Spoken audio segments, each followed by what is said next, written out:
قربانی کے فضائل بے شمار ہیں۔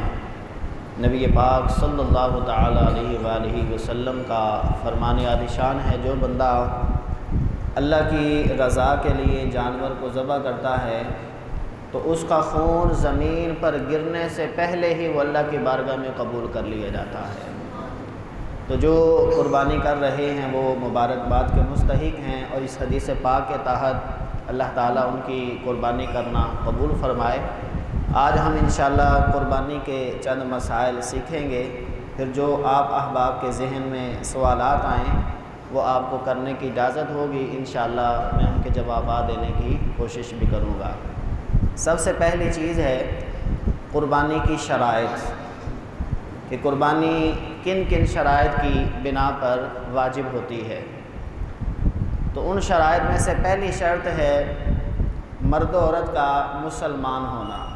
جو غیر مسلم ہے اس پر قربانی واجب نہیں ہے۔ دوسری شرط ہے عاقل ہونا۔ اگر کوئی بندہ پاگل ہو گیا ہے، مجنون ہو گیا ہے، اس کی عقل سلامت نہیں رہی، اگرچہ وہ کروڑ پتی بندہ ہی کیوں نہیں، لیکن اس پر قربانی واجب نہیں ہے۔ اسی طرح تیسری شرط ہے بالغ ہونا۔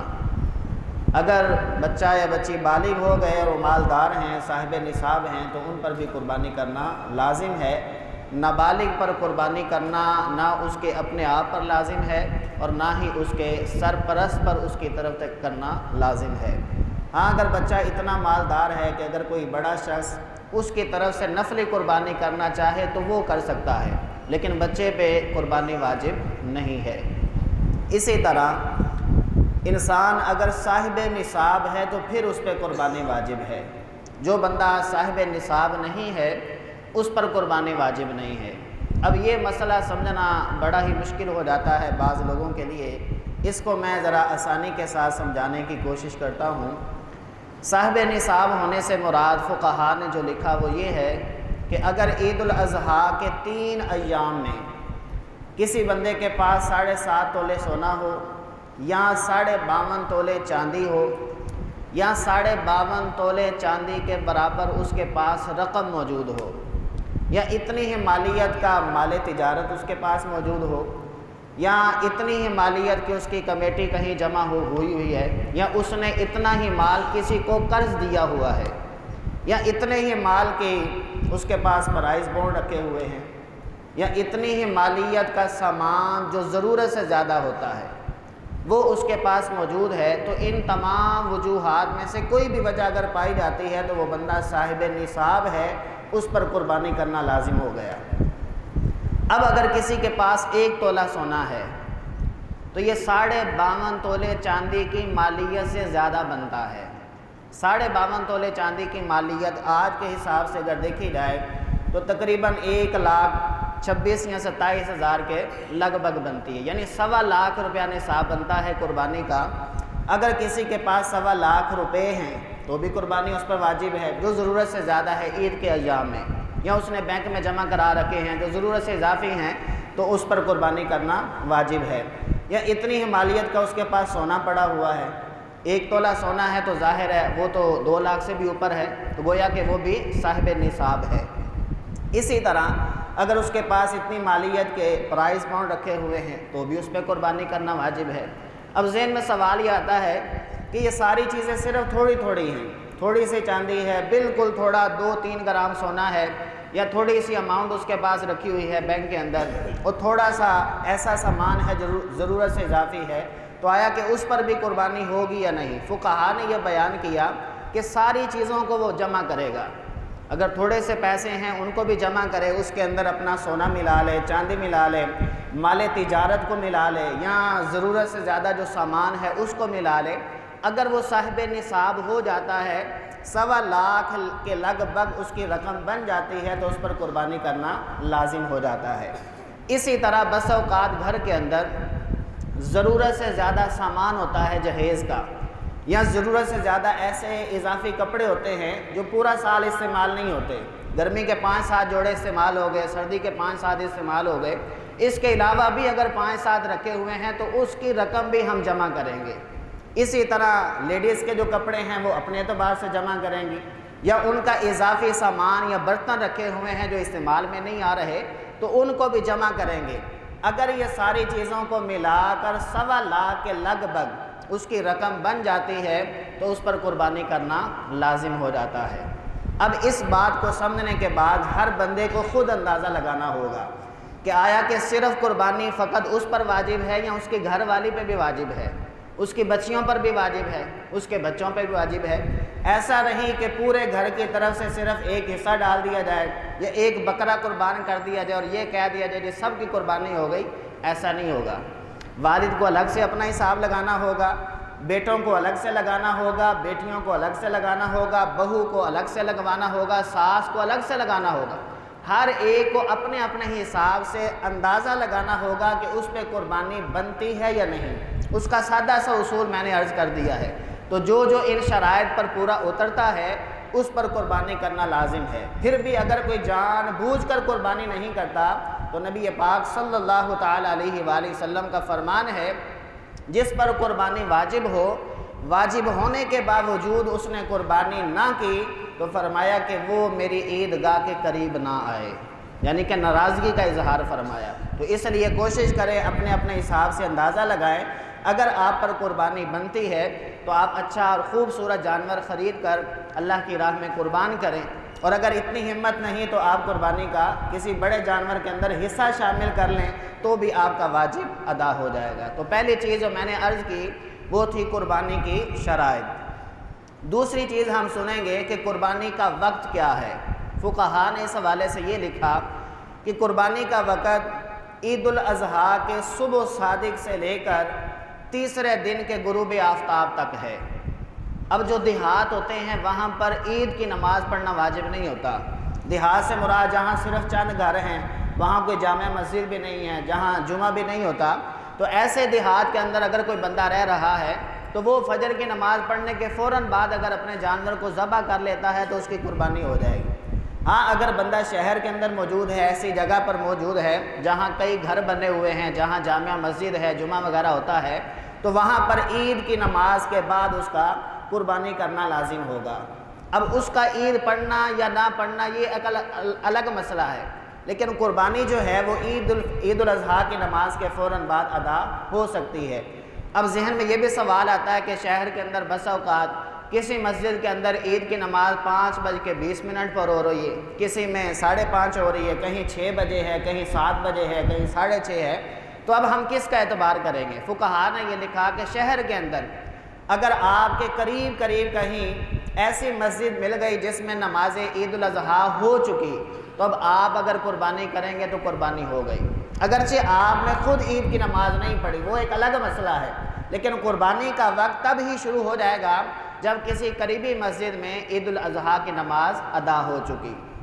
اب یہ قربانی کے جو ایام ہیں، عید الاضحیٰ جو پہلا دن شروع ہوتا ہے 10 ذی الحج کا، طلوع فجر سے شروع ہو گیا، صبح صادق سے شروع ہو گیا، لیکن اس کی ادائیگی نماز عید الاضحیٰ کے بعد ہوگی۔ اور کب تک کر سکتے ہیں؟ تیسرے دن تک، غروب آفتاب سے پہلے۔ فقہاء نے تو پہلے یہی مسئلہ لکھا تھا کہ دن کے وقت قربانی کی جائے، رات کے وقت قربانی کرنا مکروہ لکھا ہے۔ اور اس مکروہ ہونے کی علت کیا بیان کی گئی؟ چونکہ روشنی کا اس وقت اتنا اہتمام نہیں ہوتا تھا، غلطی کے احتمال سے بچنے کے لیے مکروہ لکھ دیا گیا کہ رات کے وقت قربانی نہیں کرنا۔ لیکن اب چونکہ ٹیکنالوجی جدید ہو چکی ہے، اب اگر رات کو کوئی اچھی روشنی کا اہتمام کر لیتا ہے تو اب رات کو قربانی کرنا بھی مکروہ نہیں ہوگا۔ گویا کہ ہمیں 3 دن مل جاتے ہیں اور 2 راتیں مل جاتی، جیسے ابھی یہ عید آ رہی ہے جمعرات کو، جمعرات، جمعہ اور ہفتہ، یہ تینوں دنوں میں سے کسی بھی دن قربانی کی جا سکتی ہے۔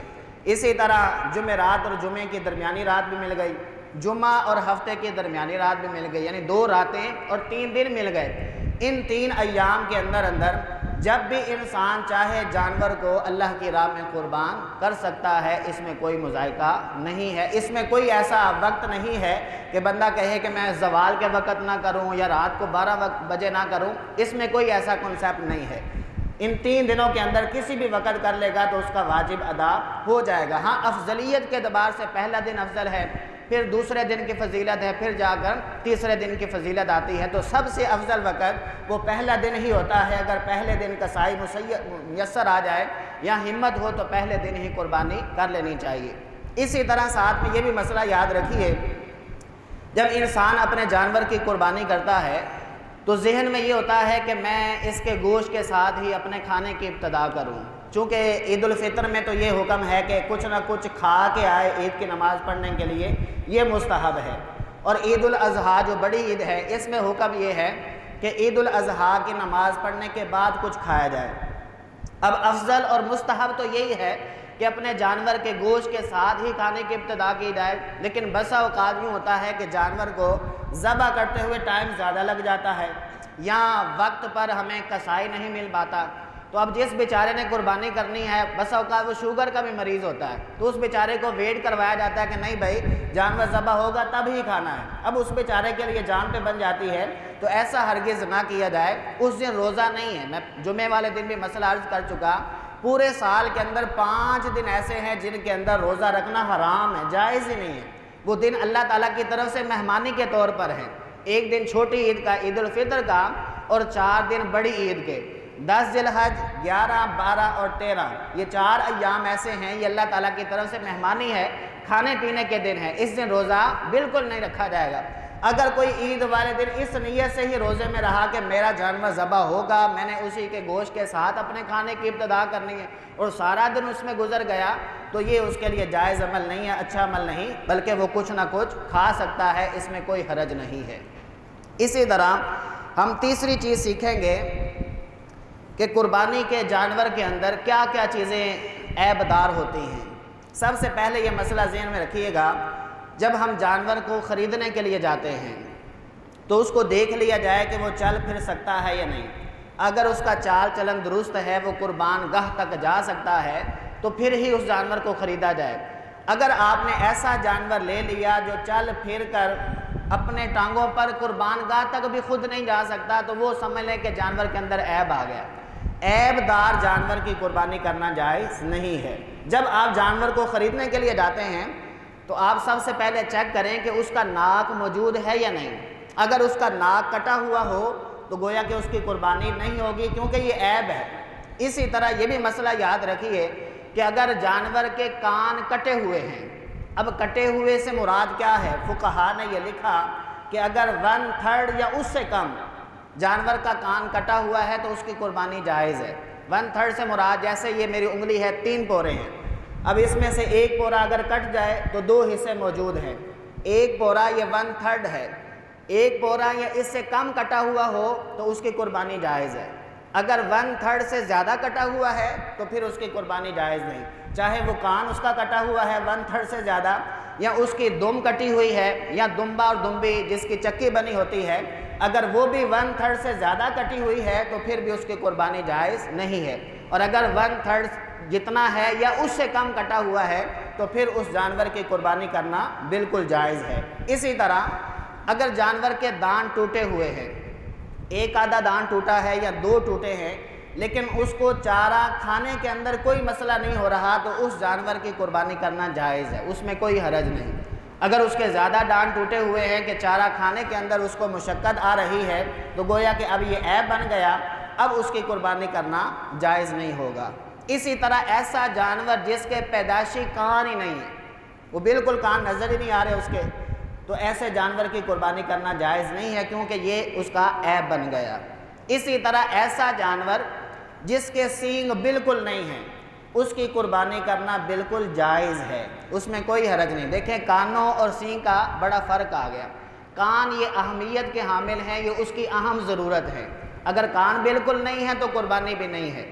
ہاں اگر سینگ بالکل غائب ہیں، وہ اگے ہی نہیں ہیں، تو اس کی قربانی جائز ہے، کیونکہ سینگ یہ بطور حسن اس کو عطا کیے گئے ہیں، یہ جانور کی ضرورت نہیں ہے۔ اسی طرح بس اوقات جانور کو ہم لے آتے ہیں، اس کے سینگ ہوتے ہیں، اگر جانور آپس میں لڑ پڑے اور ان کے سینگ ٹوٹ گئے تو اب ٹوٹنے کی 2 صورتیں ہیں۔ اگر تو اس کا سینگ جڑ سمیت اکھڑ گیا پھر تو یہ جانور عیب دار ہو گیا، اب اس کی قربانی کرنا جائز نہیں ہوگا۔ ہاں اگر اس کی جڑ موجود ہے، صرف اوپر سے کٹ گیا، تو اب اس کی قربانی کرنا جائز ہے، اب اس میں کوئی حرج نہیں ہے۔ اسی طرح اگر تھنوں والا جانور ہم نے خرید لیا، بکری ہے یا گائے ہے، اس کے تھن موجود ہیں، تو اس کے اندر بھی ہمارے پاس یہی اصول ہے 1/3 والا، کہ اگر بکری ہے تو اس میں سے دیکھیں گے کہ اگر ایک تھن پورا کا پورا ضائع ہے تو اس کی قربانی جائز نہیں، کیونکہ یہ 1/3 سے زیادہ ہو گیا۔ ہاں اگر آدھا تھن ہے یا تھوڑا بہت مسئلہ ہے تو پھر اس کی قربانی جائز ہے۔ اسی طرح اگر گائے ہے، اس کے اندر 4 تھن ہوتے ہیں، تو 1/3 یعنی کہ ایک تھن اگر اس کا پورا غائب ہو گیا گائے کا تو اس کی قربانی جائز ہے، کیونکہ یہ 1/3 ہے، اور 1/3 یا اس سے کم اگر کوئی ایسی چیز پائی جائے یا عیب پایا جائے تو اس سے قربانی جائز ہوتی ہے۔ اگر 2 تھن گائے کے غائب ہیں، اس صورت کے اندر یہ عیب بن جائے گا، اب اس کی یہ قربانی کرنا جائز نہیں ہوگا۔ تو یہ چند چیزیں میں نے بیان کی جانوروں کے عیوب کے حوالے سے۔ اس میں سے جو مین اصول ہے وہ آپ نے ذہن نشین یہ رکھنا ہے کہ جب اس کے اندر ایسا عیب پایا گیا جس کی وجہ سے وہ قربان گاہ تک خود نہیں جا سکتا، یا وہ ایسا عیب ہمیں نظر آ رہا ہے جس کی وجہ سے اس کی قیمت کم ہو گئی، مثال کے طور پہ اس کی پوری آنکھ غائب ہو گئی، اندھا ہو گیا، تو پھر بھی اس کی قربانی جائز نہیں ہوگی۔ اسی طرح ہم نے یہ بھی اصول یاد رکھنا ہے کہ جانور فربا ہونا چاہیے، خوبصورت ہونا چاہیے، خود چل کر قربان گاہ تک چلا جائے تو ایسے جانور کی قربانی کرنا جائز ہے۔ آخر میں ہم سنیں گے اجتماعی قربانی کے مسائل، کہ اگر ہم کہیں پہ اپنا حصہ شامل کرتے ہیں تو اس کے کیا اصول ہیں۔ فقہا نے یہ لکھا ہے کہ کم از کم ایک بڑے جانور کے اندر 7 افراد شریک ہو سکتے ہیں، 7 سے زیادہ افراد ایک جانور میں شریک نہیں ہو سکتے، یعنی کہ کم از کم ایک حصہ ہر بندے کا ہونا چاہیے۔ ایک سے زائد ہو سکتے ہیں، ایک سے کم حصہ نہیں ہونا چاہیے۔ بڑا جانور جیسے گائے ہے، اونٹ ہے، اس کے اندر اگر ہم حصہ شامل کرتے ہیں تو 7 افراد اس میں شامل ہو سکتے ہیں، لیکن ان 7 کے ساتھ کی نیت قربانی کی ہونی چاہیے، یا اللہ کی رضا کی ہونی چاہیے، یا اس میں سے کوئی حصہ عقیقے کا ہو سکتا ہے، وہ بھی بالکل رکھا جا سکتا ہے، یا کوئی منت کا حصہ شامل کر لیتا ہے، وہ بھی ہو سکتا ہے۔ صرف گوشت کی نیت سے اگر کوئی بندہ شامل ہو گیا تو ان 6 بندوں کی بھی قربانی نہیں ہونی۔ 6 بندوں نے اپنا اپنا حصہ شامل کیا، انہوں نے کہا جی ہم تو قربانی کر رہے ہیں، 7ویں بندے نے کہا جی مجھ پہ واجب تو ہے نہیں، چلیں میں گوشت لے لیتا ہوں، گوشت کی نیت سے وہ 7 شامل ہو گیا، تو اب یہ 7 کے 7 بندوں کی قربانی نہیں ہونی۔ جب جانور کے اندر 7 افراد شامل ہوئے تو سب کا قربانی کی نیت کرنا، تقرب اللہ کی نیت کرنا، یہ ان کے لیے لازم ہے۔ اسی طرح یہ بھی یاد رکھیے گا، جب 7 افراد شریک ہو گئے کسی جانور کے اندر تو اس میں سے کوئی ایک بھی اگر کافر ہوا تو کسی کی بھی قربانی نہیں ہوگی۔ اسی طرح اگر ان 7 افراد میں سے کوئی بندہ بد عقیدہ ہے، بد مذہب ہے، کوئی شیعہ ہے جس کے عقائد کفر تک پہنچے ہوئے ہیں، یا ایسا بد مذہب ہے جس کے عقائد حد کفر تک پہنچے ہوئے ہیں، تو پھر بھی اس کے ساتھ قربانی کے اندر شامل ہونا بالکل جائز نہیں ہے۔ تو اس چیز کو بھی ہم نے سامنے رکھنا ہے کہ جو 7 افراد شریک ہوئے ہیں ان میں سے ہر بندے کا عقیدہ درست ہونا چاہیے۔ اگر بد مذہب ساتھ میں شامل ہو گیا تو پھر کسی کی بھی قربانی جائز نہیں ہوگی۔ اسی طرح یہ مسئلہ بھی یاد رکھیے کہ اجتماعی قربانی کے اندر میں نے مسئلہ عرض کیا کہ زیادہ سے زیادہ 7 افراد شامل ہو سکتے ہیں، کم از کم ایک بندہ بھی 7 اسے اپنی طرف سے کر سکتا ہے، 2 بندے بھی شامل ہو سکتے ہیں، 4 بھی ہو سکتے ہیں، 5 بھی ہو سکتے ہیں، لیکن وہ اپنے اپنے حصوں کو ڈیوائیڈ کر لیں گے، 4 حصے فلاں بندے کے ہیں، 3 فلاں کے ہیں، یا 2 اس کے ہیں، 3 فلاں کے ہیں اور 3 فلاں کے ہیں، اس طرح مطلب وہ تقسیم کاری کر سکتے ہیں۔ آخری مسئلہ آ جاتا ہے گوشت کی تقسیم کاری کا۔ اس میں بعض افراد سوال کرتے ہیں کہ ہم خود کتنا رکھ سکتے ہیں، تقسیم کتنا کر سکتے ہیں، رشتہ داروں کو کتنا دے سکتے ہیں۔ اس حوالے سے فقہا نے اصول یہ بیان کیا ہے کہ اگر آپ چاہیں تو سارا کا سارا گوشت خود بھی رکھ سکتے ہیں، اور اس میں بعض لوگ سوال کرتے ہیں جی محرم میں کھا سکتے ہیں یا نہیں کھا سکتے، پورا سال کھا سکتے ہیں، اس میں کوئی حرج نہیں، سارا گوشت خود بھی رکھ سکتے ہیں، اسی طرح سارا گوشت آپ تقسیم بھی کر سکتے ہیں۔ اسی طرح تیسری صورت بن جاتی ہے کہ اس گوشت کے 3 حصے کر لیے جائیں، اور احسن طریقہ بھی یہی ہے، ایک حصہ اپنے لیے، ایک حصہ اپنے رشتہ داروں کے لیے، اور ایک حصہ غریب فقراء کے لیے تقسیم کر دیا جائے۔ اور یہاں پر یہ مسئلہ یاد رکھیے، بس اوقات گھروں کے اندر غیر مسلم خواتین کام کرنے کے لیے آتی ہیں، غیر مسلم کو قربانی کا گوشت دینا جائز نہیں ہے، کوئی بھی کسی بھی قسم کا کافر ہو اس کو قربانی کا گوشت ہم نہیں دے سکتے۔ اب ان مسائل کی نظر میں آپ کے ذہن میں کوئی سوال آ رہا ہو تو آپ کر سکتے ہیں۔ جی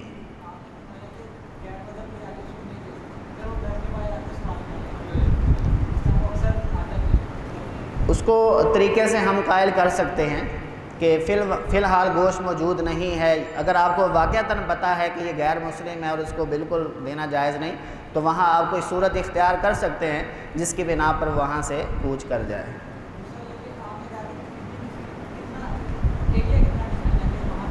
دیکھیں یہ ہر بندے کی ان کا سوال اچھا ہے کہ قریبی کتنے گھر ایسے ہوں جن تک ہم گوشت پہنچا سکیں. اصل اصول تو یہی ہے کہ جتنا آپ کے پاس گوشت موجود ہے، آپ کے پاس جتنی وسعت ہے اس انداز سے آپ دیکھ لیں. پہلے اپنے رائٹ ہینڈ دیکھیں کتنے گھر ہیں، پھر بائیں طرف دیکھیں 2 گھروں میں آ گیا، 4 میں آ گیا، 5 میں آ گیا، تو آپ کو اختیار ہے جتنا اللہ تعالیٰ نے آپ کو وسعت دی ہے اپنے اندازے کے مطابق آپ اتنے گھروں کے اندر گوشت کو تقسیم کر سکتے ہیں. اس میں لازم نہیں کہ آپ نے 4 گھروں میں کرنا ہے یا 10 گھروں میں کرنا ہے یا 20 تک کرنا ہے، اس میں کوئی خاصیت نہیں ہے.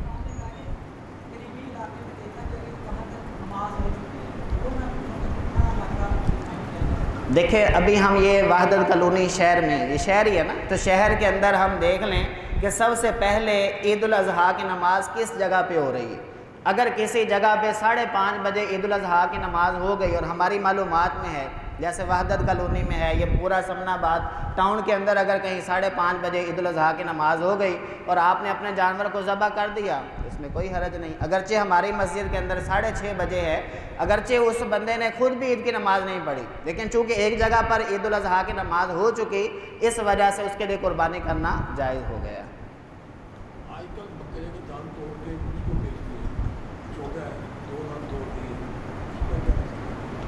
دیکھیں اصل میں نا اصول یہ ہے کہ جو بکرا ہے اس کی عمر کم از کم 1 سال ہونا ضروری ہے. اس میں دانتوں کا اعتبار نہیں ہوتا. جو جانور خود چرتے ہیں ان کے دانت تو سال سے پہلے بھی نکل آتے ہیں. جو بکرا یا بکری ہے اس کے بسا اوقات دانت پہلے بھی نکل آتے ہیں. تو ایسا نہ ہو کہ ہم دھوکہ کھا جائیں، اس کی عمر پوری نہ ہو اور 2 دانتوں کو دیکھ کے ہم اس کو خرید لیں اور بعد میں پتہ چلے کہ یہ جانور تو پورے سال کا نہیں تھا، پھر اس کی قربانی نہیں ہوگی. تو کوشش کی جائے ایسے موقع پر 4 دانتوں والا جانور ہی خریدا جائے، کہ اس میں یہ اصول یہی ہے، فقہاء نے بھی یہی لکھا ہے کہ 1 سال کے بعد ہی اس کے 4 دانت ہوتے ہیں. سال سے پہلے 2 دانت تو ہو سکتے ہیں، 4 دانت سال سے پہلے نہیں اگتے. بزرگوں نے یہ سوال کیا تھا کہ بس اوقات اس کے دانت توڑ دیتے ہیں، تو اس کی کیا وجہ ہوتی توڑنے کی؟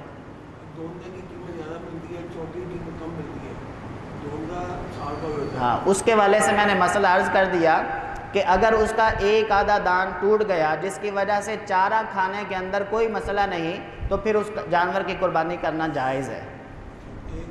لیکن ان کا یہ فعل کرنا کہ چوگے کی چونکہ قیمت کم ملتی ہے، دوگے کی زیادہ مل جاتی ہے، اس نیت سے توڑنا ان کے لیے جائز نہیں ہوگا، لیکن اس جانور کی قربانی جائز ہے. بالکل گناہگار تو وہ ہوگا. جی اگر اس کو بعد میں پتہ چلا تو یہ چیک کرے گا کہ یہ چارہ کھا سکتا ہے یا نہیں. اگر تو وہ چارہ کھا سکتا ہے تو اس کی قربانی جائز ہے.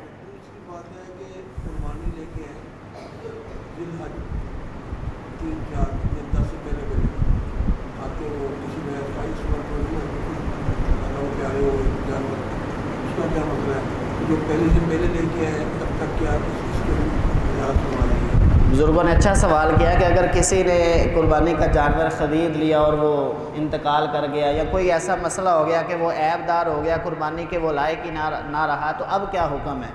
اس والے سے مسئلہ یہ ہے کہ اگر وہ جانور ایسے بندے نے خریدا تھا جس پر قربانی کرنا واجب تھا، یعنی کہ وہ مالدار بندہ ہے، غنی ہے، تو اب اس پر لازم ہے کہ وہ اتنی ہی مالیت کا یا اس سے زیادہ مالیت کا اور جانور خرید کر ذبح کرے گا.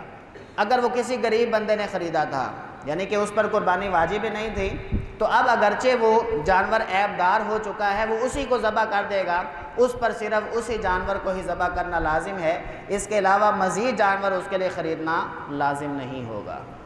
جس نے قربانی کی ہوتی ہے اس کے گھر گوشت دینا جائز ہے؟ جی بالکل، سوال اچھا ہے ان کا. جس بندے نے خود قربانی کی ہے اس کو ہم گوشت بھجوا سکتے ہیں یا نہیں؟ بالکل آپ بھجوا سکتے ہیں، لیکن کوشش یہ کی جائے کہ یہ عید کے موقع پر غریبوں کا زیادہ خیال کیا جائے. آپ ایسے علاقے تلاش کریں. اگر مثال کے طور پہ آپ ایسی گلی میں رہ رہے ہیں جہاں 20 گھر ہیں، 20 کے 20 گھروں کے اندر قربانی ہو گئی، اب یہ سارے آپس میں ہی بانٹ دیں گے تو یہ مناسب نہیں لگتا نا۔ سب کو چاہیے کہ اپنے علاقے سے اپنے گلی سے باہر نکلیں، ایسے افراد کو تلاش کریں جن کو گوشت کی حاجت ہوتی ہے، چونکہ قربانی وہی بندہ کرتا ہے جو سارا سال ہی گوشت کھاتا ہے۔ اگر قربانی کے موقع پر بھی ہم اپنی فرجیں بھر لیں گے اور آپس میں ہی تقسیم کر لیں گے، جن کے ساتھ ہماری سلام دعا ہے صرف ان کو دے دیں گے، تو یہ ایک مناسب چیز نہیں۔ غریب جو لوگ ہیں جن تک گوشت ہمیں پہنچانا لازم ہے، ایسے افراد کو تلاش کر کے ان تک گوشت پہنچایا جائے۔ جی یہ صورت بھی ہو سکتی ہے، اچھا سوال ہے کہ کوئی بندہ دیگ پکا کے غریب لوگوں کے اندر تقسیم کر دے، یہ بھی اچھا عمل ہے۔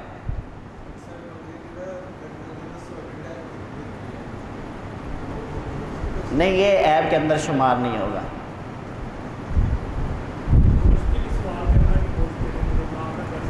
ہاں، گوشت کے لیے سوال کرنا یا مطلقاً سوال کرنا یہ جائز نہیں ہے۔ اپنی ذات کے لیے سوال کرنا صرف مسکین کو جائز ہے۔ یاد رکھیے گا، مسکین وہ بندہ ہوتا ہے جس کے پاس ایک وقت کا بھی کھانا نہ ہو یا ایک وقت کا لباس نہ ہو، اور ایسے لوگ آپ کو بہت کم ملیں گے۔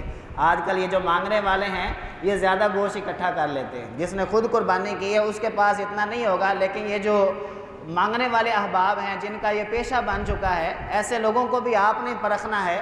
جو غریب لوگ ہوتے ہیں وہ تو مانگتے بھی نہیں ہیں، وہ سفید پوش لوگ ہوتے ہیں، ان تک ہم نے خود پہنچنا ہے، لیکن جو پیشہ ور افراد ہیں جن کا کام ہی مانگنا ہے، ایسے لوگوں سے اجتناب کیا جائے، ان کو ہرگز گوشت وغیرہ نہ دیا جائے۔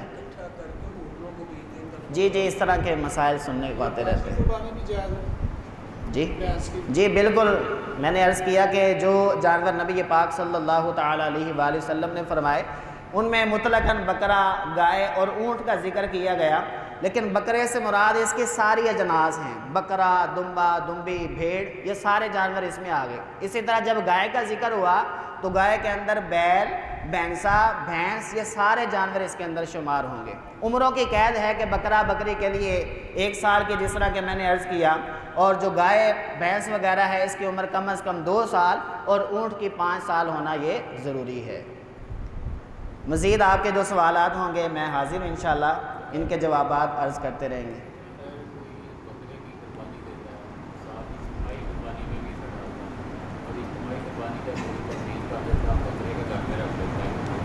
جی اچھا سوال کیا کہ اگر کوئی شخص گھر میں بکرا لے آتا ہے، وہ ساتھ میں بڑے جانور کے اندر حصہ بھی شامل کر لیتا ہے، تو اگر وہ بڑے جانور میں جو حصہ اس نے شامل کیا ہے اس کا گوشت وہ تقسیم کر دے اور بکرا اس نے گھر کے اندر ہی رکھ لیا تو اس کی اجازت ہے۔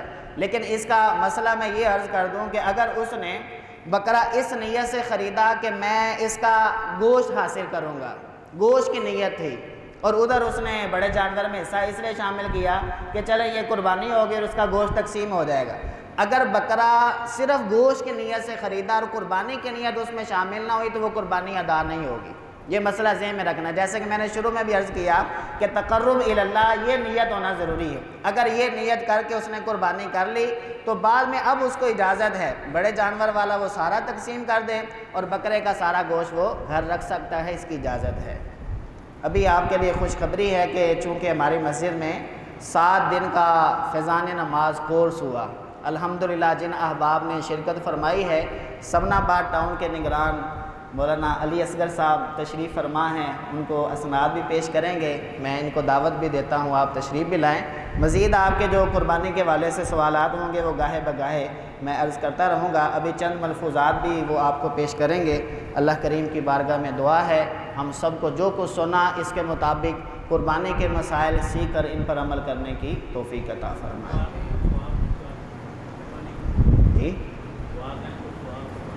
جی والدین کے صالح ثواب کے لیے قربانی ہم کر سکتے ہیں، اور بھی جتنے احباب ہیں گھر کے ان کے صالح ثواب کے لیے قربانی کی جا سکتی ہے، اس میں کوئی حرج نہیں، لیکن شرط یہ ہے کہ پہلے اپنا واجب ادا کریں، پھر ان کے لیے بھی کوئی حصہ شامل کر لیں یا جانور ذبح کر لیں، اس کی اجازت۔